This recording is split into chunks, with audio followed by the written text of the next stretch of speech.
أهلا بكم أصدقائي في برنامجكم النجم الصاعد. معي أنا محمد الإبراهيم، ألتقيكم كل يوم ثلاثاء. نجمنا لهذا اليوم هو من الخليج، وتحديدا من قطر، ابن الطوفان، من مواليد 2013 في براعم الدحيل. حمزة جمال من عائلة كروية، لا سيما أن أبوه وأخوه لاعبان.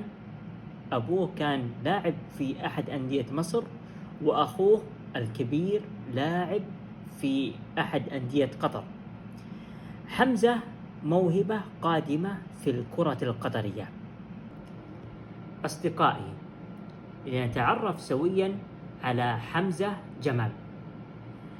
طبعا برنامجنا هنا لا يقتصر فقط على المواهب السعودية، بل حتى على المواهب الخليجية وأيضا العربية. فبرنامج النجم الصاعد يرحب في الجميع من الوطن العربي. لنتعرف في التقرير التالي على نجمنا اليوم من دولة قطر، حمزة جمال. حمزة جمال ابن الطوفان يتلألأ في سماء قطر. ماذا قال عنه المحللون؟ السد تنظيم دفاعي ودحيل مستحوذ.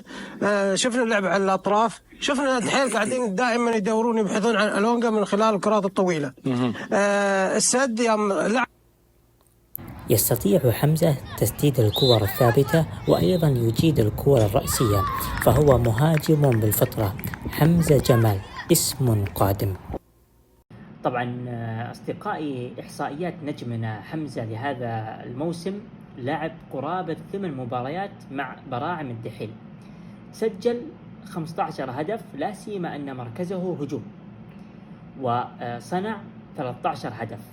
حمزة قادم بإذن الله عز وجل مع ناديه الدحيل وفي الكرة القطرية. أصدقائي، كان معكم في برنامج النجم الصاعد معي أنا محمد الإبراهيم. كونوا سعداء.